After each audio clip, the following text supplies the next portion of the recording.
It's so good to be with you as always. So, I want to make a short video now about the words accountability versus responsibility. And I love taking words that are used often by people and noticing their effect on me and seeing if there isn't a different word I can use to be more right with the word. So I'll explain what I mean. Responsibility sounds like a good thing. Be responsible for your space, be responsible for your life. Certainly better than being irresponsible, which is a tremendous character flaw. If someone calls you irresponsible, that's not a compliment.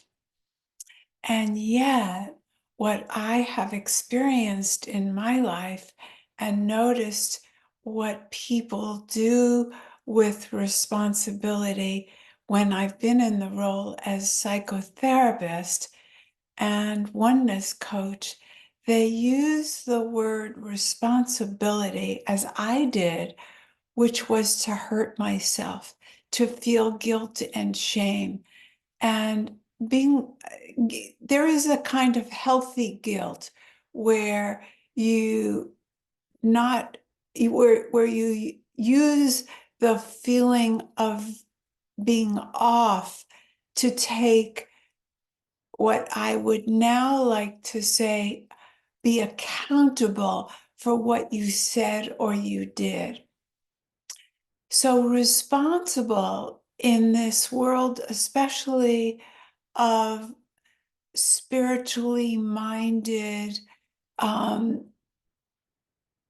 as well as ego-driven success people, or just leaders, like to use the word responsibility in terms of the credit.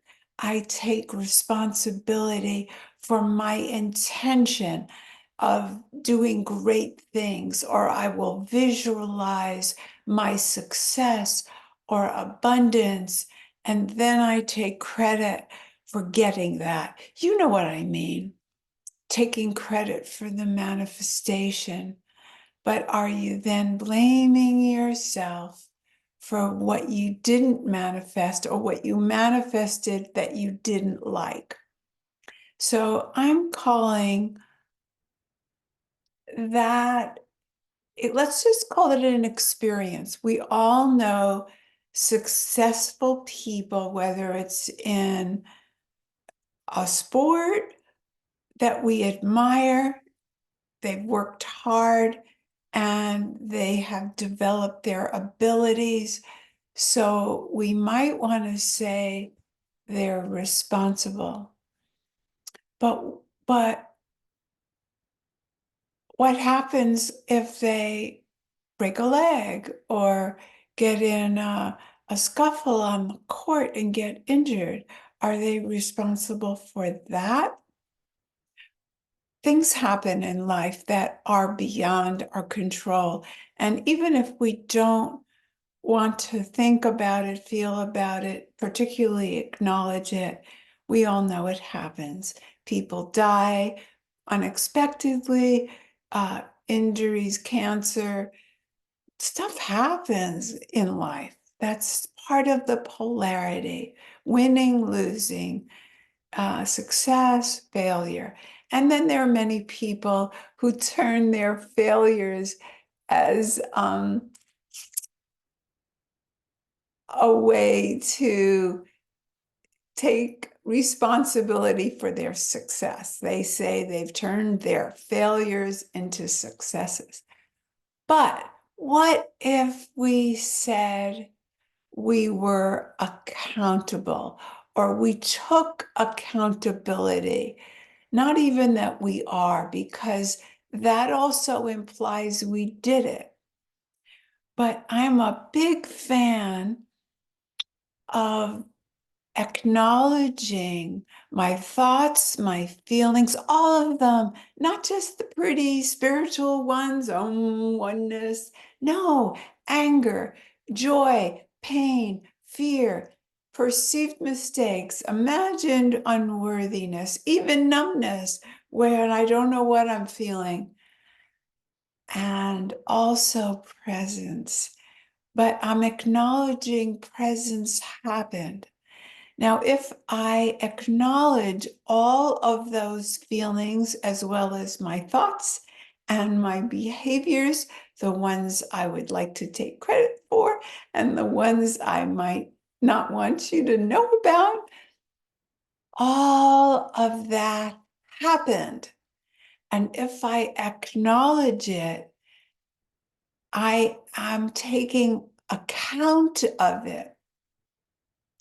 Now, the little bit of turning around is that in my world of coaches and mindset shifts, people use the word accountability to another person or to a group. I'm going to be accountable and tell you that next week I will do such and such, or I will be accountable to report on X, Y, and Z. And that often, it's very modern that people then get more done or get results, and it's very much part of coaching. And but what if we turn accountability as speaking the truth to ourselves? Speaking the truth to ourselves is like inviting something bigger in. It's like in spiritual or religious groups when we surrender. We're just saying it happened. The thought, feeling, action happened, and we're letting it go because we want a new moment. And we're going to get a new moment, even if it was joy and you want to hold on to that joy. Let me just hold on to that happiness. People want to do that. It's very human. And you cannot hold on to any emotion or feeling because it's energy in motion. And so really, even when we say that we'd like to stay happy or stay joyful or stay in this whatever state, we're almost saying we want to stay in the past.